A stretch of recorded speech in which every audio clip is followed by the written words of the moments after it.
Nang mga oras na yon, nawari ko na aswang nga kami. Hetong si Larry naman, sarap na sarap sa lutong tinola ng nanay ko. Hinintay ko na matapos ito sa pagkain. Saka ko siya niyayang pumasok na sa kwarto. Sa pagdating namin sa loob, saglit muna kaming nagpahinga.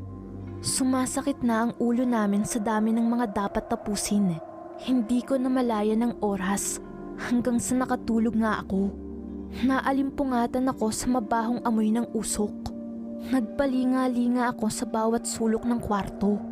Hanggang sa maisipan ko na baka sa labas ng bahay namin nagmumula ang usok na yon.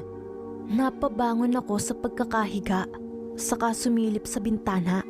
Laking gulat ko nang makitang may nakasalang na malaking kawa sa labas, na noon ay binabantayan ng aking dalawang tiyuhin. Natigilan ako nang marinig ko ang boses ni tatay. Natutulog na kaya silang dalawa? Mabuti pa ay kunin na natin ang bisita ni Luis. Siguradong magagalit yun sa atin sa oras na malaman niyang binabalak natin. Lalo pang kumabog ng malakas ang aking dibdib. Nagmamadali kong ginising si Larry habang niyuyugyug ng paulit-ulit. Larry! Larry! Larry, gising na! Hoy, gising na!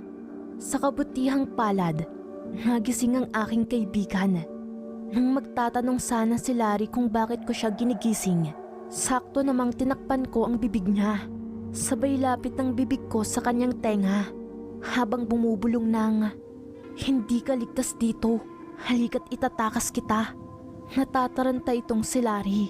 Sinabihan ko siya na kumalma lang, saka sinabing sumunod lang sa kung saan ako pupunta. Hanggang sa binuksan